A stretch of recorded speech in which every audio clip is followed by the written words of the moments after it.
Siang teman-teman, saya dengan Dr. Ramadan. Hari ini kita bertemu dengan Dr. Hendra. Halo. Gimana kabarnya dok? Baik. Gimana Dr. Ramadan? Alhamdulillah baik juga. Alhamdulillah. Hari ini kita akan membahas tentang IGD. Iya. Nah, kira-kira apa nih dok IGD ini dok? Jadi ya ini topik yang sebenarnya menarik sekali ya. Jadi istilahnya IGD itu kan mungkin orang kenalnya taunya kan IGD ini adanya di rumah sakit gitu ya, di rumah sakit. Jadi IGD itu sendiri kan singkatannya kan I, instalasi, G-nya gawat, D-nya itu darurat. Jadi kalau dari istilahnya terminologinya itu jelas suatu tempat bagian dari rumah sakit itu yang istilahnya untuk kasus kegawat daruratan. Dan ya semua rumah sakit yang ada khususnya mungkin di Banjarmasin ya, di Kalimantan Selatan atau bahkan di seluruh Indonesia itu memiliki yang namanya IGD. Jadi IGD ini memiliki peranan penting untuk menerima pasien-pasien yang kategorinya tadi gawat darurat. Seperti itu mungkin. Gawat darurat dok ya? Gawat darurat, ya. Oke. Kira-kira kapan nih kapan sih kita harus ke IGD gitu? Jadi kalau ke IGD ya, jadi ke IGD itu jelas yang tadi sesuai dengan kriterianya.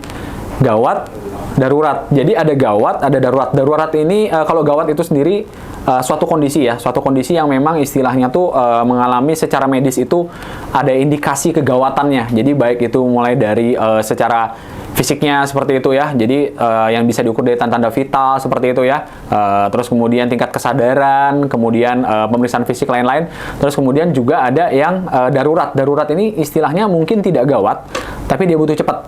Nah, banyak kasus yang seperti itu. Contoh misalnya kayak asma. Asma itu darurat. Orang tiba-tiba misalnya, apalagi kayak sekarang ini kan kita musim hujan ya. Jadi kan banyak sekali angka kejadian kayak misalnya asma, terus kemudian batuk-batuk, sesak dan membutuhkan penanganan darurat. Karena mungkin dengan obat minum bagi penderita asma kan sudah sering tuh ya, tapi tidak cukup. Ternyata dia butuh tindakan segera, darurat. Nah, mungkin bisa ke IGD, mendapatkan penanganan seperti nebulisasi seperti itu. Atau misalnya kasus-kasus kayak retensi urin. Retensi urin itu mungkin bagi teman-teman artinya nggak bisa kencing, darurat gitu ya. Nah, jadi ada suatu lain hal yang menyebabkan pasien ini kok tidak bisa buang air kecil itu lancar seperti biasanya. Nah, itu perlu tindakan darurat. Jadi itu biasanya bisa dipasang selang kencing atau bahkan mungkin dilakukan tindakan operasi kecil seperti sistostomi. Nah, seperti itu dok. Jadi ada gawat, ada darurat. Jadi kapan orang harus ke IGD? Kalau ada dua ini. Kalau muncul gawat atau daruratnya dok? Gawat atau darurat, seperti itu dokter. Berarti harus, apakah cuma buat pasien gawat darurat aja dok? Kalau pasien batuk pilek gitu dok?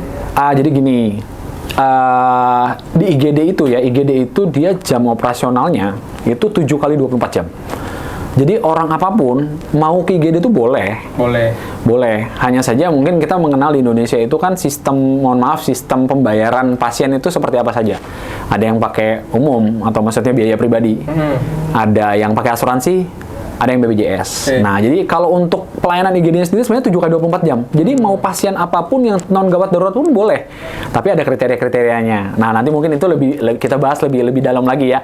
Jadi istilahnya kalau untuk pasien-pasien batuk pilek seperti kata Dr. Ramadan yang tidak gawat, tidak darurat, boleh ke IGD. Apalagi kasusnya misalnya malam hari, dok. Di atas jam 21 atau di atas jam 22 tidak ada lagi dokter praktek. Mungkin sekarang era BPJS ya. Jadi FKTP atau misalnya fasilitas kesehatan tingkat pertamanya udah tutup. Jadi ya ke IGD lah. Kemana lagi? Maksudnya kan orang batuk-batuk nggak bisa tidur, dia pengen mendapatkan obat untuk supaya maksudnya keluhan dia ini berkurang. Bisa ke IGD. Boleh, seperti itu. Boleh dok. Kapanpun 7 kali 24 jam semua pasien kategori apapun boleh. Hanya saja di area BPJS itu tadi nih kita mungkin mesti saring dok. Nah, seperti itu dok. Ada kriterianya nanti ya? Ada kriterianya dok, betul. Oke, ada pertanyaan lagi dok. Kalau kita masuk IGD kadang ada tulisan triase. Nah, oke, betul. Apa ini triase dok? Jadi gini, kalau triase itu ya sebenarnya secara sejarah itu pertama kali itu diterapkan sama kedokteran militer.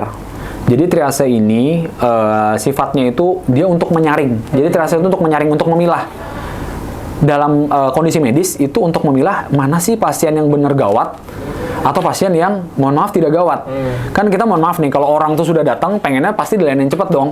Kayak misalnya kita ngantri makan aja pengennya kalau belum datang setengah jam, mana nih pesanan saya. Nah, sama pasien juga begitu, apalagi dalam kondisi gawat darurat IGD semua minta ditangani cepat. Nah, oleh karena itulah ada yang namanya sistem triase. Jadi kalau nggak salah itu dari bahasa Prancis ya, kalau nggak salah ya, triase itu. Jadi dia itu memilah. Nah, kebetulan di Indonesia itu banyak sekali sistem-sistem triase dok. Nah, pada khususnya mungkin kayak di Rumah Sakit Sari Mulia ini kita istilahnya menganut sistem ada dua. pakai Australian Triage System ATS ya, atau PACS. Patient Acuity apa itu dari Singapura saya lupa, gitu ya. Jadi istilahnya tuh kalau ATS ini dia ada 5 kategori dari level 1 sampai level 5. Kalau PACS itu dari 1 sampai 4. Prinsipnya sama. Mungkin kalau buat teman-teman medis yang pernah lihat, kalau di rumah sakit itu ada pertama kali kita masuk, itu ruang paling depan itu ruang triase. Jadi ruang triase di lantai-lantainya biasanya ada kayak stiker.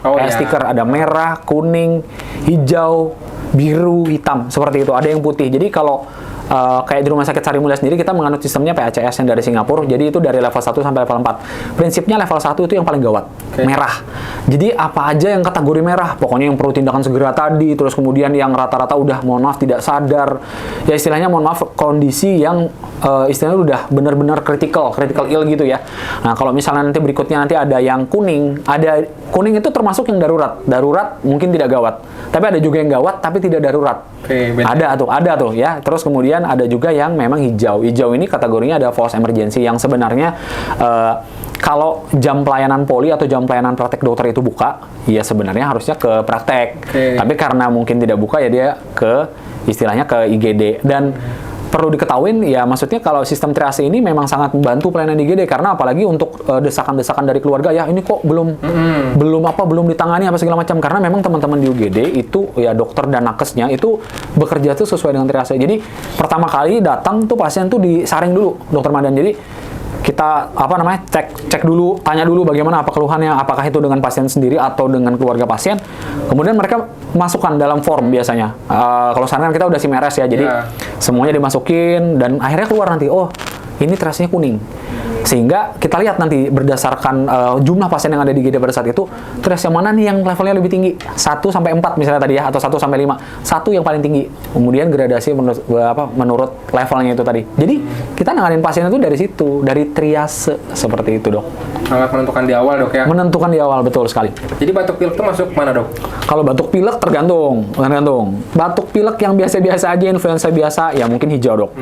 Mungkin hijau. Tapi misalnya batuk pilek disertai dengan penyakit istilahnya komorbid ya, dia punya tensi sampai 200, bisa aja kuning, Dok. Nah, kemudian kita lihat usianya seperti apa, ya kan? Mungkin ada yang batuk pilek, tapi ternyata batuk pileknya sudah gawat, Dok. Pneumonia misalnya. Nah, pneumonia dengan tanda-tanda misalnya udah mau ke arah gangguan nafas, misalnya RR-nya atau RR itu frekuensi nafas. Frekuensi nafasnya itu mungkin lebih dari 24, udah sampai 30, itu kan tanda-tanda orang itu sudah sesak, dan itu mungkin harus ditangani lebih cepat seperti itu, Dok. Nggak mesti hijau berarti batuk ya? Tidak mesti hijau, betul. Oke. Baik, buat teman-teman semua, kalau ada pertanyaan boleh ditanyakan di kolom ya. Sambil ya. Oke.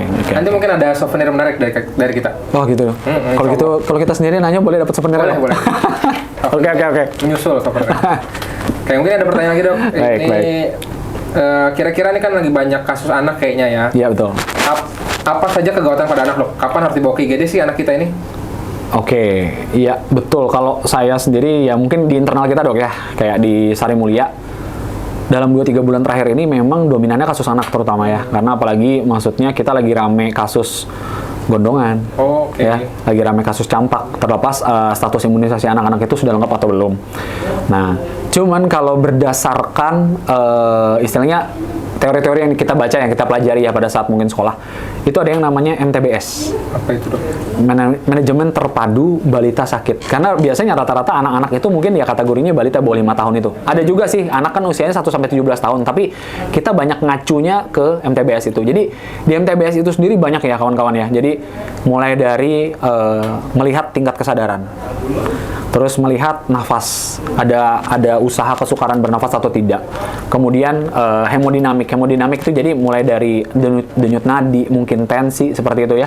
Terus kemudian istilahnya habit anaknya. Jadi misalnya anaknya tuh memuntahkan semuanya ya, atau misalnya tidak mau makan sama sekali seperti itu, atau misalnya seperti tadi sesak gitu ya, atau misalnya dengan suhu badan yang tinggi banget. Ya, sekarang lagi ramai tuh kalau suhu di atas tidak di atas 40 tidak boleh rawat jalan di IGD seperti itu. Tapi sebenarnya kalau di atas 38 pun itu sebenarnya sudah tinggi sekali ya, dan ada resiko untuk anak-anak usia 6 bulan sampai 6 tahun itu resiko kejang. Jadi kapan anak itu perlu dibawa seperti itu tadi. Jadi kalau misalnya kegawatannya prinsipnya sama seperti orang dewasa. Kalau misalnya anaknya ada perubahan status kesadaran, kok anak saya ini tampak ngantuk terus ya. diomongin kadang-kadang mohon maaf mungkin tidak sesuai ya. Terus kemudian istilahnya demam tinggi di atas 38, 39 seperti itu. Atau misalnya lihat, oh anak saya batuk, nafasnya cepat sekali. Nah gitu. Normalnya kan kalau anak-anak tuh memang kalau nafas normalnya itu ada kriteria usianya sih. Cuman biasanya kadang-kadang kita pakai patokan sekitar 20 lah, 20 kali per menit. Kalau udah lebih tinggi daripada itu, ya mungkin kita wajib waspada dengan penyakit itu ya. Terus kemudian kalau anaknya muntah-muntah parah, tidak mau makan, nah seperti itu dok. Jadi itu mungkin yang bisa dipakai sebagai acuan. Kapan sih anak-anak kita ini harus ke IGD? Nah seperti itu dok. Jangan ragu ya kalau ada khawatir apa gitu langsung bawa aja ya. Betul. Daripada telat dok, jatuhnya masuk dengan tetap ke IGD juga pada ujung-ujungnya ya. Cuman maksudnya ada pada kondisi yang mungkin, mohon maaf, mungkin sudah irreversible. Jadi misalnya kayak kasus ini ya, paling sering itu diare, muntah-muntah, anaknya udah dehidrasi berat. Aduh, itu kan kita tahu sendiri dok ya, bahwa penanganannya tidak segampang yang dipikirkan. Seperti itu. Kalau anak-anak itu baru muntah mungkin 3-4 kali, apalagi kita tidak memiliki obatnya di rumah, jangan ragu untuk datang ke IGD. Seperti itu dok. Kayaknya lagi musim yang muntah, diare. Lagi rame dokter. Bahayanya gitu. Kapan ya dok? Diare yang bahaya atau muntah yang bahaya ini? Diare yang bahaya tuh yang jelas kayak gini. Kalau kita sebut dia, kalau bahasa medisnya itu gastroenteritis akut ya. Gastroenteritis akut tuh kan muntah dan berak yang istilahnya frekuensinya tinggi, kemudian ada perubahan konsistensi. Kalau muntah lebih dari 3 kali, BAB cair lebih dari 3 kali dengan konsistensi cair atau ada perubahan warna dokter. Nah seperti itu. Jadi kalau sudah seperti itu jelas maksudnya lebih baik diperiksakan. Entah itu kalau jam pelayanan FKTP masih buka, bawalah ke FKTP. Tapi kalau misalnya darurat juga, nah itu ya bawalah ke IGD. Apalagi maksudnya tidak hanya diare saja, ada penyerta lain. Jadi misalnya ada anaknya tidak mau makan, disertai demam tinggi, apalagi mohon maaf sampai disertai misalnya ada keluhan fisik yang lain, nyeri perut hebat gitu ya dok ya, sampai guling-guling, anaknya pokoknya nangis terus sepanjang hari karena muntah dan diarenya, cepat diperiksakan di IGD. Pasti ada dokter ya kalau di IGD, itu jelas. Nah, seperti itu. Oke, biar langsung diperiksa. Langsung ditangani, betul. Kalau dehidrasi apa dok? Tanda-tanda dehidrasi berat tadi? Tanda-tanda dehidrasi berat ya, kalau menurut MTBS itu banyak juga sih dok. Satu, yang jelas kita periksa dari head to toe kan. Jadi jelas dipegang dulu ubun-ubun. Ubun-ubunnya ternyata cekung dok. Jadi di sini nih ubun-ubun. Jadi kita bisa pegang kalau terutama pada kasus-kasus bayi muda. Jadi mungkin yang di bawah 2 tahun mungkin gitu ya, di bawah 2 tahun yang memang ulkus bukan ulkus, suturnya di sini belum menutup sempurna, itu ubun-ubunnya cekung. Nah, terus kemudian kita bisa lihat turun ke bagian mata. Bagian mata sini cowong dok. Cekung gitu ya? Iya, kayak mata panda cekung masuk ke dalam, yang biasanya rata aja ya. Kemudian lagi turun lagi ke mukosa bibir. Mukosa bibir dia kering banget. Kalau ini kan biasa kan mukosa bibir kita lembab ya. Nah, seperti itu. Nah, terus kemudian bisa ke yang lain-lain. Kita ukur suhunya. Oh, ternyata temnya di atas 37,5. Kan setiap kekurangan naik satu kan kebutuhan cairannya meningkat seperti itu karena kurang. Nah, itu. Terus kemudian bisa dengar juga bisa dilihat dari turgor. Nah, turgor itu istilahnya kekuatan kembalinya kulit. Jadi istilahnya kalau biasanya kita ngeceknya di perut ya. Jadi kita cubit seperti itu, kalau lambat kembali itu artinya tanda dehidrasinya sudah tinggi, mungkin sudah ke arah sedang atau berat seperti itu. Terus yang paling penting juga biasanya bisa diukur dari urin sih ya. Jadi kalau misalnya anak-anak itu masih pakai Pampers gitu ya, bisa ditanyakan sama ibu-ibu atau misalnya orang tuanya, "Bu, ini hari ini mulai dari pagi misalnya gitu ya muntah berak, dehidrasi nih, kita udah berapa kali ganti Pampers?" "Aduh, cuma 1 kali dok." "Berat nggak?" "Aduh, nggak berat dok." Wah, itu jelas banget artinya keluar terus, yang masuk nggak ada. Jadi sampai untuk kencing yang normal aja itu nggak keluar lagi gitu dok. Itu udah berat banget dok. Bahaya berarti dok, harus bahaya betul. Kencingnya ini ya. Betul dokter. Baik, terima kasih dok. Mungkin kita lanjut pertanyaan mungkin berkaitan sama pembiayaan ya dok ya. Baik. Apa semua kasusnya bisa di-cover dengan pembiayaan sekarang BPJS dok? Nah, jadi gini, kemarin barusan aja, kalau nggak salah sih peraturannya Desember kalau nggak salah ya, itu. Jadi tidak semua kasus, mohon maaf kawan-kawan, itu bisa dibawa ke IGD. Seperti terminologi pada awalnya ya, IGD itu instalasi gawat darurat. Jadi yang jelas yang bisa masuk ke IGD itu pasti kasus-kasus gawat darurat. Nah, kasus gawat darurat ini ada macam-macam. Jadi menurut kriteria IGD itu ada 5. Jadi 1, mengancam nyawa, mengancam diri sendiri atau orang lain ya. Jadi mengancam nyawa ini banyak sih, itu kan bahasa secara umumnya ya. Mengancam nyawa itu misalnya dari tensinya, kemudian nadinya, gitu, respirasinya, seperti itu. Kalau memang sudah di luar dari normal dan ternyata itu ada kegawatan, itu bisa masuk. Mengancam diri sendiri atau orang lain ini mungkin kaitannya adalah, ya barangkali ada, mohon maaf, ada upaya seperti melukai diri sendiri, seperti itu juga bisa. Atau misalnya dengan kesadaran yang turun, dia bisa ngamuk-ngamuk, atau mungkin ya bisa mencederai orang lain. Itu tanda suatu kebahayaan yang bisa dibawa ke IGD. Satu. Kedua, ada gangguan hemodinamik. Hemodinamik ini mungkin buat kawan-kawan masyarakat sobat sehat, hemodinamik itu, hemo itu darah, dinamik itu artinya perubahannya. Jadi maksudnya perubahan status sirkulasi dalam tubuh. Jadi yang bisa dinilai itu adalah tensi, denyut nadi, seperti itu ya, CRT gitu. Jadi kalau tensinya kan kita biasa tahu ya, mungkin dia masyarakat awam, ya. Kalau orang dewasa 120/80. Kalau misalnya tensinya tinggi banget dok, 170, 180, atau tensinya rendah banget karena dehidrasi tadi di bawah dari 190 misalnya gitu ya. Nah, itu bisa dibawa. Atau nadi itu normalnya 60-100 dok. Kalau di bawah 60 gimana? Lihat dulu ada keluhan atau tidak. Di atas 100 gimana? Juga ada keluhan atau tidak. Berdasarkan kriteria umur tadi. Tapi kalau misalnya nadi meningkat tapi dengan tanda-tanda lain, misalnya kayak ada keringat dingin, ada nyeri dada, nah itu segera aja, maksudnya dibawa. Bisa dibawa juga 1 dari 5, ada 5 dok ya, 1, 2 dari 5 yang bisa dibawa. Kemudian memerlukan tindakan segera dok. Memerlukan tindakan segera ini ya kayak tadi saya bilang, darurat. Darurat, jadi sebenarnya mungkin dia tidak gawat, asma, retensi urin, butuh tindakan segera, bisa dibawa ke IGD. Kemudian ada gangguan nafas dok. Ada gangguan nafas ini, jadi memang nafas ini penting. Kalau nafas itu dia normalnya kan kalau orang dewasa kan kita sekitar 12-16 kali. Menurun, istilahnya itu meningkat frekuensinya kalau misalnya pada kasus anak-anak. Ya, jadi kalau misalnya di luar dari normal kok nafasnya cepet ya. Apalagi ada kayak, kalau di bahasa medis kita tuh ada retraksi subkostal, interkostal, ada tarikan dinding dada. Jadi kok nafas kayak ada yang masuk-masuk nih di sela-sela tulang iga. Nah itu sesak, jangan dibiarin, bawa. Cek dulu, ya kan? Nah, terus yang terakhir itu jelas ini penurunan kesadaran. Jadi penurunan kesadaran itu kalau kita secara bahasa medisnya kita ngukurnya pakai Glasgow Coma Scale atau GCS ya. Jadi kalau normal kayak kita gini 15, tapi kalau yang paling rendah orang koma dalam itu 3. Jadi istilahnya kita bisa lihat orang ini orientasi terhadap orang, tempat, waktunya benar nggak? Anak-anak itu tetap bisa dinilai. Jadi maksudnya kenal nggak sama orang tuanya, sebetulnya jawabnya seperti apa? Kasus anak-anak. Tapi kalau orang dewasa ya kita pertanyaan daily seperti biasa. Ini sih Pak, saya dokter ini, misalnya dokter Mandan ya, saya yang bertugas ini Bapak, mohon maaf namanya siapa? Bingung. Nggak bisa jawab. Wah, ini jelas ini penurunan kesadaran, gawat dia. Gitu, seperti itu. Itu mudah sekali untuk mungkin orang-orang, teman-teman masyarakat sobat sehat semua ya, maksudnya bukan non medis pun, kalau untuk tahu penurunan kesadaran itu seperti itu. Tanyain di orientasinya tentang orang, tempat, waktu. Nyambung nggak? Kalau nggak nyambung, mungkin dia ada penurunan kesadaran. Langsung bawa dok ya? Bawa saja. Betul, 5 tadi kriterianya dok. Nah, seperti itu dok. Baik, terima kasih dok atas jawabannya. Lanjut lagi ada pertanyaan nih.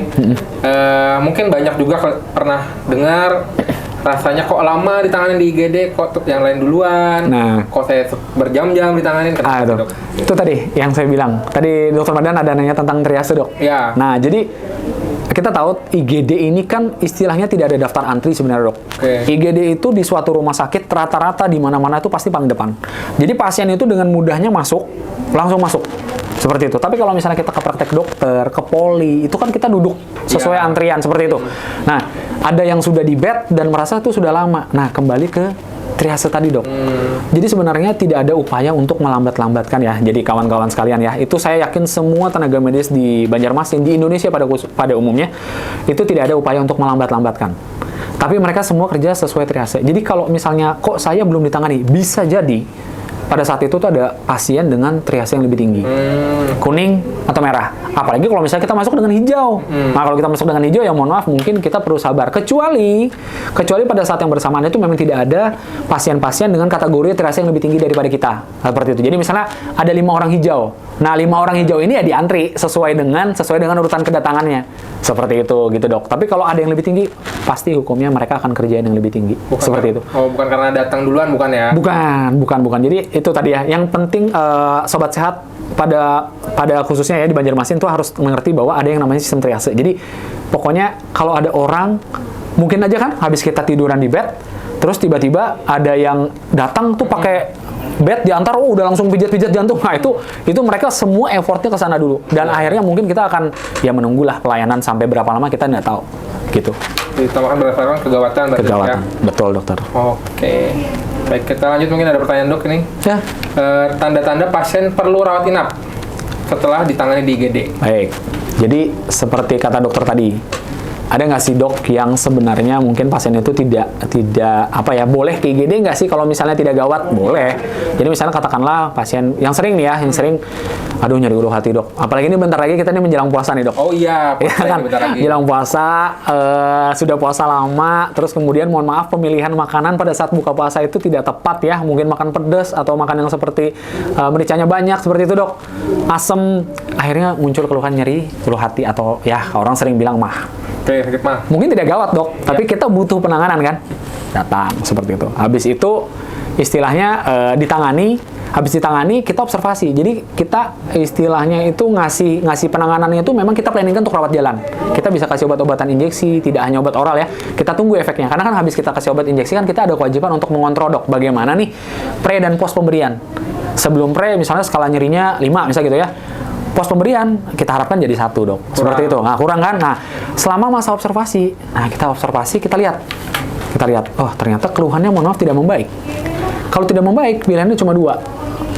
Rawat inap, ya, atau maksudnya kita mungkin bisa berikan obat-obatan simptom lain yang mungkin bisa membantu keluhan tersebut, ya. Tapi biasanya pada umumnya dok di IGD itu nggak bisa observasi lama-lama, maksimal 3 jam. Jadi kalau setelah 3 jam itu biasanya ya pasien harus ada ketentuan, ini pulang rawat jalan atau masuk rawat inap seperti itu dok. Atau dalam observasinya pasien-pasien itu ada perburukan dok. Oke. Jadi mungkin dokter badan juga tahu kalau di IGD itu kita ada namanya EWS dok, Early Warning System. Nah, Early Warning System ini ada scoring-scoring kawan-kawan ya. Jadi scoring-scoringnya itu yang menentukan nanti kira-kira ini masuk ke ruang mana, observasinya harus berapa jam. Nah seperti itu. Ini kita juga pakai untuk kasus-kasus yang seperti ini. Jadi kalau misalnya tiba-tiba dalam observasinya katakanlah kalau 7 kan dia kan udah jelek. Jadi kalau bisa sih skornya itu 0 gitu ya. Jadi awalnya itu skornya itu katakanlah 3 atau 4. Harapan kita kalau misalnya pasiennya discharge atau pulang itu skornya turun ke 0. Tapi bagaimana nanti kalau scoringnya itu naik jadi ke 5, ke 6 gitu. Ini sudah tanda. Berarti maksudnya simptom atau obat-obatan rencana rawat jalan yang kita berikan itu mungkin istilahnya kita perlu observasi lebih dalam lagi dan dilakukan dari rawat inap. Oke. Seperti itu dok. Ada pertimbangan berarti ya? Ada pertimbangan, betul dok. Baik, lanjut mungkin dok ya. Untuk pasien rawat inap nih, misalnya si pasien tadi sudah dikatakan ya dirawat inap. Tapi kok kadang ada yang lama nunggu baru diantar ke ruangan. Oke, iya. Ini anu banget sih. Apa sih namanya kejadian di lapangan banget tuh ya? Banyak. Sering tuh, ada komplain ya, mohon maaf komplain. Saya udah lama nih, kapan diantar ke ruangan? Nah, jadi gini kawan-kawan. Kalau untuk prosedur rawat inap itu istilahnya kita tuh banyak kesiapan yang harus kita siapkan. Jadi tidak serta-merta orang itu begitu diputuskan rawat inap tiba-tiba langsung masuk, milih kamar langsung masuk, enggak. Jadi misalnya ada pasien masuk ke IGD, memang jelas kriterianya rawat inap. Diperiksa oleh dokter, diterima oleh perawat, ditriase, masuk, diperiksa, kemudian diperiksa oleh dokter dan dinyatakan oleh dokter jaganya pada saat itu, dokter IGD-nya ya, rawat inap. Nah, prosedur rawat inap itu sendiri panjang ya, dokter Madan ya. Jadi mulai dari pertama kali kita harus bikin yang namanya lembar triasenya. Terus kemudian kita harus menuliskan, untuk para dokter tuh menulis asesmen awal medis. Jadi kita, apa yang kita periksa dan kita nilai pada saat itu kita tulis. Kita tulis, kemudian kita melakukan advis, anjuran kepada teman-teman perawat, mohon mungkin teman-teman perawat untuk memberikan pasang infus, kasih obat injeksi ini gitu ya. Nah, seperti itu. Dan teman-teman perawat sendiri juga punya kewajiban namanya mengisi asesmen medis keperawatan. Nah, setelah semua ini lengkap, kemudian kan kita akan berkolaborasi dengan yang namanya tim pendaftaran. Nah, atau tim pencatatan rawat inap lah seperti itu ya. Jadi, kalau misalnya pasiennya memilih kamar, itu pasti akan dicarikan dulu dok kamarnya, ketersediaannya, ya kan? Mungkin saja pada saat itu ramai banget sehingga kamar ini istilahnya kuotanya sedikit. Jadi dia mesti pastikan dulu seperti itu. Nah, setelah kamar dipastikan, mereka bikin status kan. Kalau sekarang sih pakai ERM ya. Iya. Pakai ERM sudah ditelepon sama tim pendaftaran. Oh iya dok, kamarnya siap di ruangan ini misalnya kayak gitu ya. Nah, kemudian teman-teman di ruangan juga akan menyiapkan mungkin dari cleaning service atau tim perawatnya menyiapkan segalanya. Nah, terus kemudian selama masa menunggu itu kan kita wajib. Nah, ini dok, yang mungkin perlu teman-teman ketahui. Menurut standar akreditasi, semua pasien rawat inap itu harus diketahui oleh DPJP, dokter penanggung jawab pasien. Yang dalam hal ini itu para dokter-dokter spesialis pada khususnya ya. Jadi semua pasien yang masuk rawat inap itu harus terlapor, maksudnya gitu dok. Jadi lapornya lewat mana? Bisa via WA, bisa via telepon dokter. Nah seperti itu. Jadi lama masa menunggu telepon ini, saya yakin banget teman-teman istilahnya para sejawat DPJP kita tuh kalau ada telepon emergensi dari IGD, namanya juga IGD darurat, dia pasti angkat. Kecuali mohon maaf memang mungkin ada kesibukan di tempat lain seperti itu ya, pasien masuk pagi jam pelayanan orang-orang pada PNS gitu ya, itu mungkin ada gap. Nah seperti itu, tapi kita harus menunggu itu dok. Jadi tidak bisa serta-merta belum ada treatment definitif dari DPJP itu pasiennya masuk. Nah inilah yang mungkin kadang-kadang bisa lama nunggu dokter seperti itu. Jadi ya buat masyarakat ya pada umumnya di Kota Banjarmasin itu ada prosedur yang memang harus kita lewati. Jadi teman-teman pasti akan sudah berusaha dok, maksudnya biar cepat pasiennya masuk, karena memang di IGD tidak ada kursi tunggu, tidak ada kursi tunggu. Jadi bed cuma buat pasien. Kalau ada keluarga pasien yang menunggu, itu ya otomatis berdiri di sampingnya seperti itu. Kapan keluarga pasiennya bisa nunggu? Ya di kamar. Tapi tidak ada upaya sama sekali untuk melambatkan, dan itu pasti akan cepat lah istilahnya, diusahakan cepat. Tapi memang harus sesuai prosedur ya. Iya, panjang dok ya? Panjang juga dokter. Nggak datang langsung naik nggak ya? Nggak bisa dokter. Bahkan untuk pasien-pasien yang post emergency kategori operasi pun mereka tetap seperti itu dok. Tetap harus disiapin ininya apa semuanya dokter. Gitu dok. Baik, teman-teman semoga paham ya. Jadi di IGD itu kadang perlu waktu ya. Betul. Ya. Kita tidak ada upaya sama sekali untuk melambatkan, tapi memang prosedur yang harus dilewati itu seperti itu. Gitu dok. Ya. Baik, terima kasih jawabannya dok. Kita lanjut, ada pertanyaan nih. Nanti habis ini mungkin kita pindah kolom komentar. Buat teman-teman bisa disiapkan pertanyaannya ya. Nanti ada bingkisan insya Allah. Jangan susah-susah ya. Gampang-gampang ya pokoknya. Canda dok. Oke. Mungkin pertanyaannya kira-kira kasus apa nih yang paling banyak ditemukan di IGD dok? Kasus yang paling banyak ditemukan di IGD pasti jelas kasus kegawat daruratan. Jadi kalau kasus itu di IGD itu pilihannya biasanya sih hanya ada 3 kategori besar dok. Satu kasus medik. Kasus medik ini jadi mungkin seperti kasus anak, penyakit dalam, saraf, jantung, dan lain-lain. Kasus non medik atau yang lebih sering kita sebut trauma. Jadi ini kasus bedah biasanya. Jadi kasus kecelakaan lalu lintas, kasus kecelakaan kerja, atau misalnya kecelakaan rumah tangga seperti itu ya dok ya. Kasus misalnya kekerasan dan yang lain lah, mungkin kita juga mungkin pernah terima ya KDRT apa segala macam gitu ya. Nah terus yang terakhir ada kasus kegawatan di bidang obstetri. Nah oleh karena itu biasanya kalau IGD itu kan ada 2 IGD Ponek sama IGD yang biasa kita. Nah itu jadi yang paling sering ditemukan jelas itu. Kalau untuk jenis kasus diagnosa saya itu bervariatif sekali dokter. Semuanya yang gawat itu dapat istilahnya masuk ke IGD itu bisa bermacam-macam. Nah cuman kalau di Banjarmasin ya, mungkin pada umumnya dan mohon maaf khususnya di Banjarmasin dan pada umumnya di Indonesia kita negara 2 musim. Negara 2 musim ini musim hujan, musim kemarau. Kita ada 2 jenis penyakit yang memang istilahnya langganan lah ya, langganan. Kalau musim kemarau tuh rata-rata mohon maaf penyakit-penyakit ya demam-demam yang diakibatkan oleh mohon maaf gigitan binatang. Pada kasus ini mungkin DBD. Biasanya kayak gitu dok, biasanya yang banyak seperti itu. Tapi kalau pada kasus kemarau itu masalahnya dengan kualitas air ya. Apalagi kita di Banjarmasin, kita tahu kualitas airnya ya. Jadi banyak kasus-kasus kayak demam tifoid berkaitan dengan makanan, intake oral, diare. Nah seperti itu dok, yang mungkin bisa banyak masuk itu. Tapi selanjutnya kasus-kasus lain banyak juga dok. Kasus trauma kecelakaan ada, kasus jantung banyak, kasus stroke banyak, dan lain-lain juga banyak gitu seperti dok. Cuman yang pada umumnya mau baik itu anak ataupun dewasa yang dikeluhkan tuh rata-rata ya seputar itu tadi. Iya itu dok mungkin. Banyak variasinya ya dok. Banyak sekali, semua kasus dok. Baik, terima kasih dok jawabannya.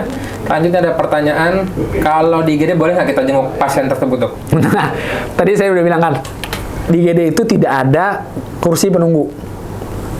Dan bahkan ada yang di rumah sakit lain itu menuliskan. Jadi maksudnya di depan pintunya tulis penunggu maksimal 1 atau 2 orang. Jadi dalam artian itu sebenarnya bukan dijenguk ya, itu menunggu. Menunggu bukan jenguk ya? Bukan jenguk. Jadi sekali lagi sebenarnya ya tidak ada peraturan sih mungkin ya yang mengatur tentang ini, hanya saja sebaiknya memang kalau menjenguk itu setelah pasien itu berada di kamar. Jadi di IGD itu murni yang membawa keluarga atau mungkin kerabat. Setelah itu dia diproses, pilihannya rawat jalan atau pulang. Rawat jalan atau rawat inap. Kalau rawat inap ya nanti dijengukkan di situ. Jadi bukan kecuali gini dok, kasusnya mungkin ada ya, maksudnya yang katakanlah di ini nilai masyarakat, tapi ya nilai masyarakat. Jadi ada yang datang tuh sudah gawat banget dok. Kan kita tidak mungkin membatasi penunggu pasien hanya 1 orang. Nah, apalagi maksudnya yang membawa ini mungkin bisa jadi dalam tanda kutip belum cukup umur. Katakanlah gitu, darurat ya.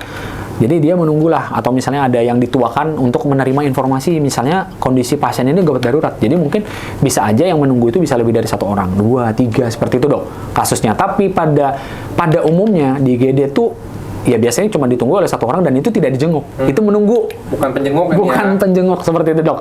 Mungkin gitu dok ya? Oke. Baik, terima kasih dok. Ya. Lanjut, mungkin ada pertanyaan nih. Apa yang bisa dilakukan rumah sakit nih untuk meningkatkan kenyamanan pasien dan keluarga di IGD? Oke, kenyamanan pasien dan keluarga di IGD ya? Kalau keluarganya pasti maksudnya dengan penunggu tadi ya? Penunggu. Ya, bagi rumah sakit itu pasti mereka berlomba-lomba dok untuk meningkatkan yang namanya kualitas layanan. Dan istilahnya tuh, istilahnya patient care center PCC ya. Jadi, menyamankan pasien dan keluarga. Jadi contoh, kalau misalnya kayak di IGD, ya biar nyaman, supaya tidak berdiri, ya dikasihlah tempat duduk. Mungkin ada IGD yang seperti itu, ada dok, tapi mungkin tidak semua ya. Kemudian yang jelas pasti IGD itu kan istilahnya unit gawat darurat itu kan kita banyak banget ya prosedur-prosedur di situ ya, maksudnya layanan di situ. Yang jelas dalam setiap layanan tuh harus ada SOP. Ya kan? Jadi kalau orang kerja sesuai dengan SOP-nya lengkap, orang pasti nyaman dokter. Ya nggak? Itu kan pasti itu satu. Kemudian dilengkapi dengan tenaga-tenaga medis yang memang sudah terkualifikasi dokter. Jadi teman-teman di IGD ini, perawat IGD misalnya gitu ya, terus kemudian bidan-bidan IGD, dokter IGD, ini mereka semua ini punya sertifikat khusus loh. Nggak sembarangan oke? Ya kalau kayak dokter aja punya ACLS, ATLS kan dok ya? Nah seperti itu. Teman-teman yang di perawat itu juga punya BLS, misalnya seperti BTCLS gitu. Jadi ada pendidikan-pendidikan khusus yang istilahnya itu sebenarnya prasyarat untuk kerja, tapi itu juga menyamankan buat pasien. Artinya pasien itu bisa dengan tenang, oh saya ditangani oleh orang-orang yang memang sudah kompeten dalam hal ini, seperti itu ya. Kemudian yang jelas pasti fasilitas dong, fasilitas. Jadi kita tidak menutup mata bahwa sekarang ini eranya, misalnya kita ini sudah makin maju. Ya kita sudah bukan jadul lagi gitu loh. Kalau ada yang misalnya tampilan IGD-nya, mohon maaf, dengan furniture-furniture seperti apa, nah itu bisa maksudnya menjadi daya tarik dan menjadi daya nyaman untuk istilahnya untuk keluarga, pasien dan keluarga seperti itu. Pendingin ruangan dok, kemudian istilahnya colokan dokter, colokan itu penting. Jadi kalau istilahnya tuh ada, mungkin teman-teman pernah dengar ya, atau dokter anestesi pernah dengar ada yang namanya KRIS dok, kelas rawat inap standar. Jadi di KRIS ini juga mengatur ternyata tuh ada standar untuk di IGD dok. Oh ada. Ada. Jadi di IGD itu standar-standarnya misalnya kayak pencahayaan dokter, port charging colokan itu istilahnya ada berapa. Kemudian oksigen tuh harus oksigen sentral seperti dok. Jarak antar bed harus 1,5 meter. Korden tirai atau tirai pembatas pasien tuh jaraknya harus 30 cm dari lantai seperti itu. Nah itu merupakan salah satu upaya-upaya dari rumah sakit mengikuti standar yang ditetapkan oleh pemerintah ya, atau misalnya secara nasional. Kalau kita ikut, pasien sudah pasti enak. Pasti nyaman dok ya? Pasti nyaman, seperti itu ya. Terlepas ya fasilitas-fasilitas lain, misalnya kayak ada fasilitas pendukung, ada misalnya apa sih namanya itu vending mesin, kayak gitu-gitu. Itu masing-masing gitu ya. Itu. Tapi yang jelas, yang namanya gawat darurat, orang sudah gawat kan nggak kepikiran buat ke situ. Yang penting isi dalamnya dulu aja. Jadi orangnya, kemudian sarana prasarananya gitu. Nah seperti itu mungkin dokter. Oke, kira-kira dari Sari Mulia udah ada apa nih dok?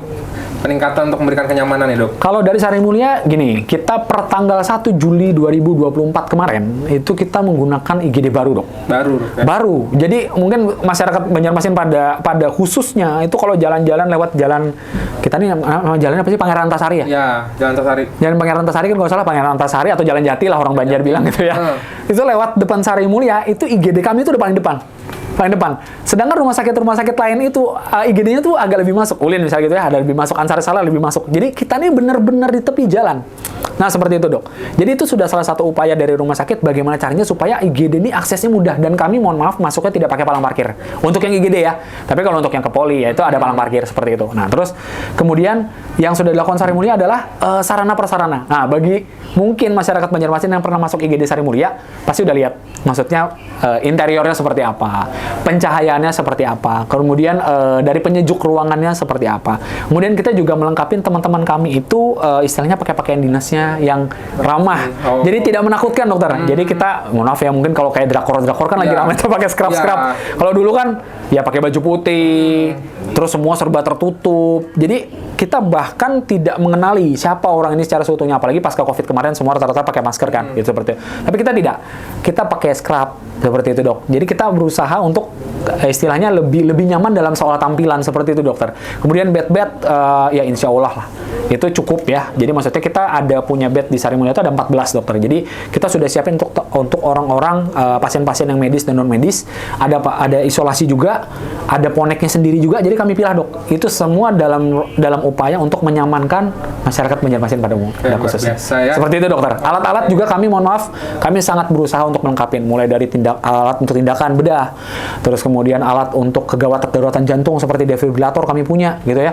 Pasien monitor kami punya lebih dari 1, seperti itu, Dok. Dan kemudian yang jelas kami semua sudah oksigen sentral. Oh ya. Sudah oksigen sentral, port chargingnya juga sudah lengkap, pencahayaan kami juga cukup baik. Saya kira, saya rasa sih semua rumah sakit di Indonesia pasti akan melengkapi itu, Dok ya. Cuman kan Dr. Ramadan, apa sih dari Sari Mulia? Nah itu, Dok. Itu mungkin sekalian promosi ya, gitu ya. Promosi buat kawan istilahnya masyarakat Banjarmasin, jangan ragu untuk memeriksakan diri. Kalau misalnya ada keluhan, datanglah ke IGD Sari Mulia. Kami dengan segala fasilitas kami siap untuk menerima Anda semua gitu. Semoga ya, Dok ya. Amin. Dengan baik. Ya. Oke, lanjut, Dok. Mungkin ada pertanyaan lagi, bagaimana IGD memastikan kualitas layanan tetap terjaga walaupun lagi ramai dengan pasien darurat? Baik. Kalau untuk memastikan tetap lancar ya, istilah tetap lancar, itu jelas dari SDM, Dok.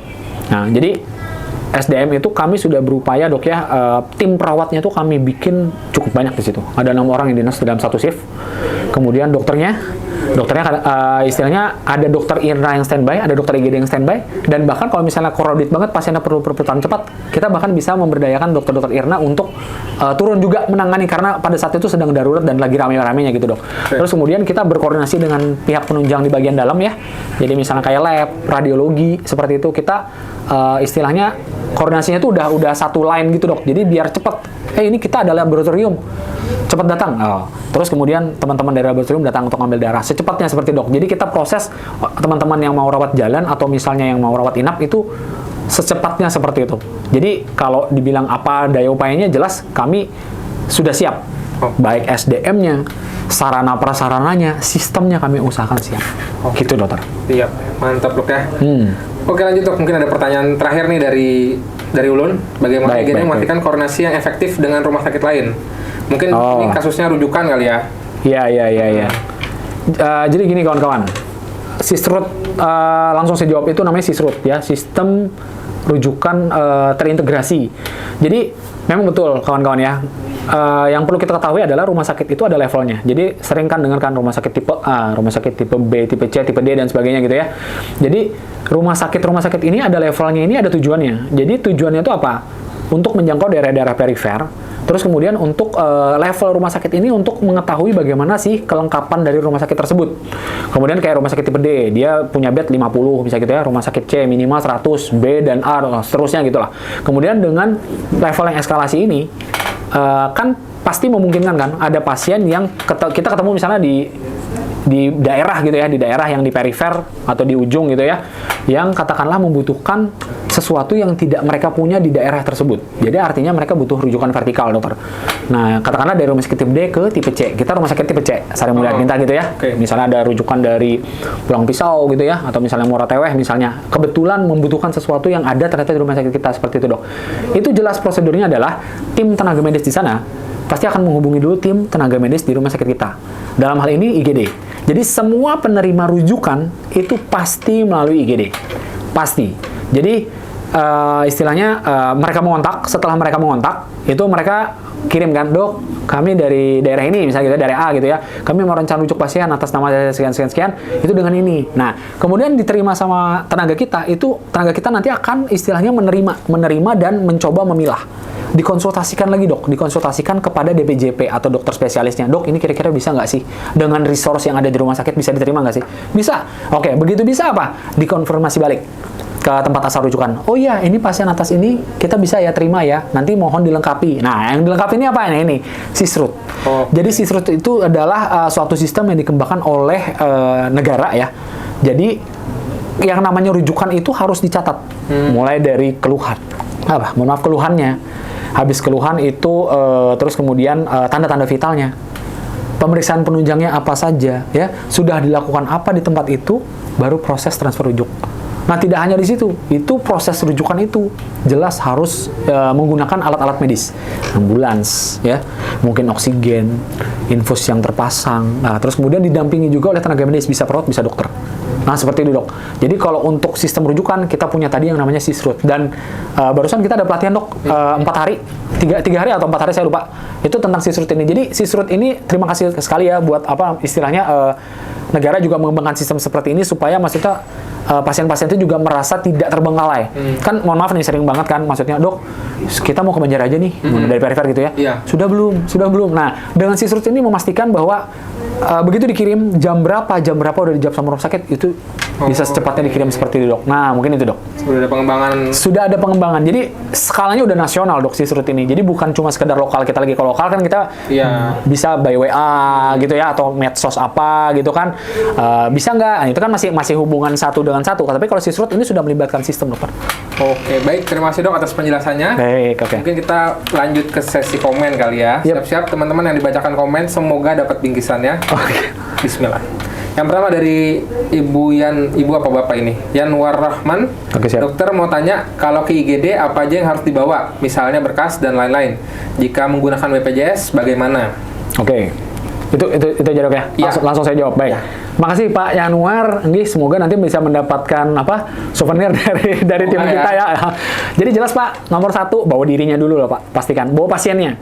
Jadi tidak dibenarkan ke IGD untuk berobat tapi pasiennya tidak dibawa. Ya mohon maaf, ini kan sering terjadi nih pada kasus-kasus praktek-praktek. Nah, misalnya tidak bisa dibawa. Karena apa? Yang namanya kita dokter itu meriksa ya pasiennya dong. Ya kan? Itu satu. Kemudian kalau berkas-berkas Pak, itu sebenarnya tidak perlu berkas apa-apa. Ya, kecuali kita tuh pernah ada riwayat pengobatan sebelumnya yang itu memang terdokumentasi ya. Dalam hal ini bahkan Kemenkes itu sudah menargetkan semua fasilitas kesehatan di rumah sakit mungkin pada khususnya ya itu harus IRM semua. Apa tujuannya? Biar enak. Dan IRM itu terkonek ke Satu Sehat kan. Jadi kita semua mau berobat dimanapun, katakanlah kita di Banjarmasin mau berobat ke Papua, itu kelihatan rekornya. Nah itu, jadi kalau kita sudah IRM semua dan sudah Satu Sehat semua, itu kita tidak perlu bawa apapun karena data kita terdata di negara seperti itu. Nah itu satu. Jadi kalau memang ada riwayat pengobatan sebelumnya, katakanlah ini masih lokal ya. Nah ke rumah sakit bukan tipe A, rumah sakit A, satunya rumah sakit B gitu ya. Yang dari periksa rumah sakit A itu dibawa ke rumah sakit B kalau ada. Nah, terus kemudian kalau umum ya, umum. Bagaimana kalau BPJS dan mohon maaf asuransi misalnya gitu ya. Yang jelas ya bawa dong maksudnya kartu BPJS-nya dan kartu asuransinya. Tapi ini ada tapi lagi nih. Khususnya untuk kartu BPJS. BPJS itu sekarang nge-link ke namanya NIK, nomor induk kependudukan. Jadi kalau kita tidak bawa kartu BPJS pun asalkan BPJS kita itu bayarnya tepat waktu.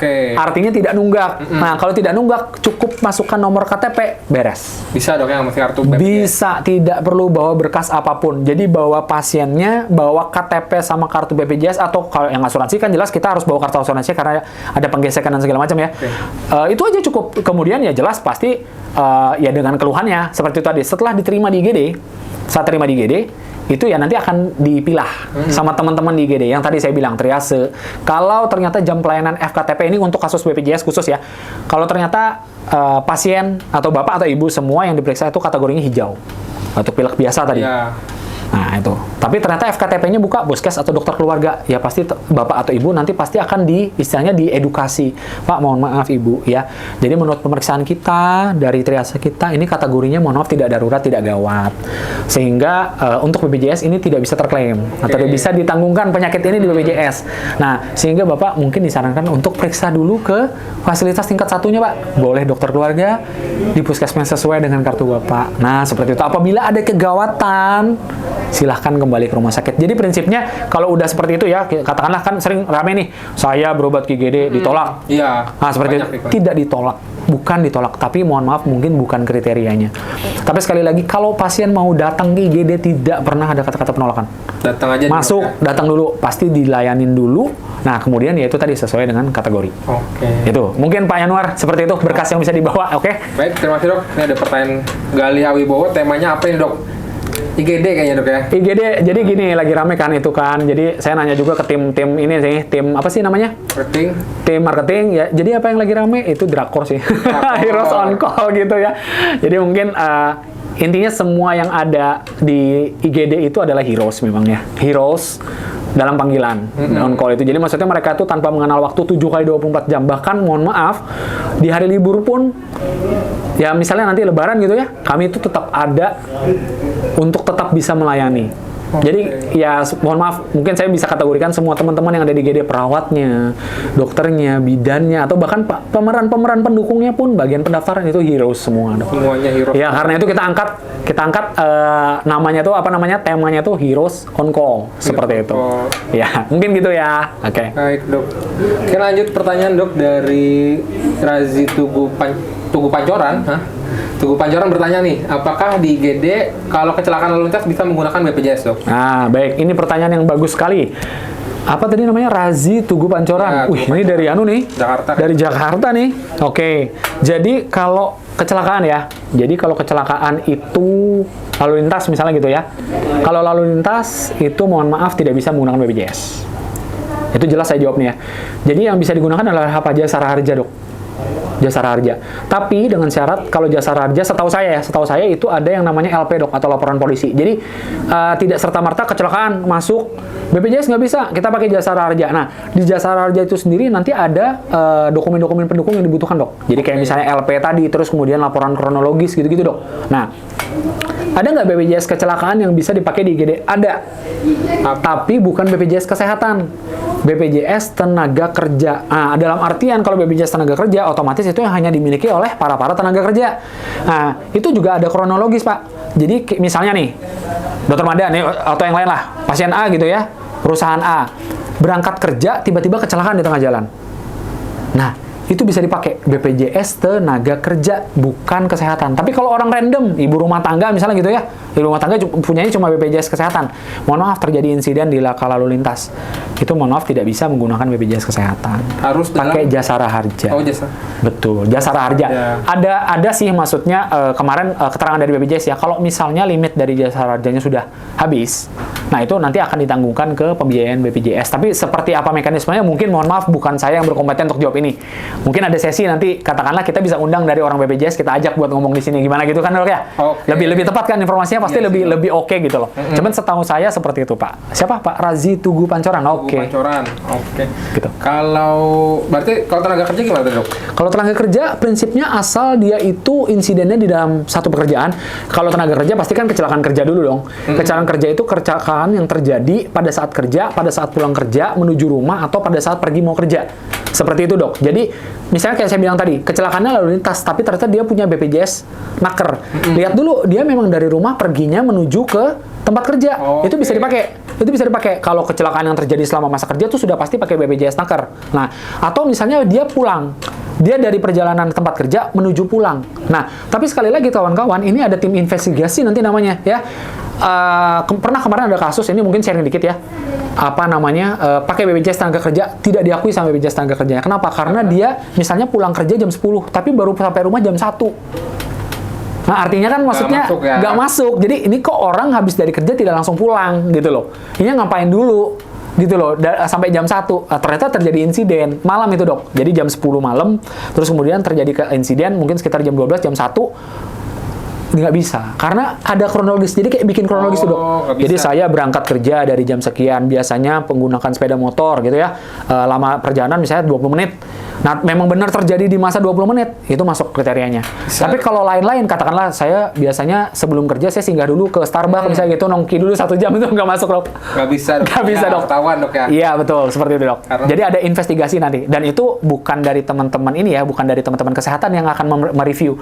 Itu dari ya mungkin entah itu kepolisian atau misalnya dari jasara harjanya itu sendiri, gitu dok.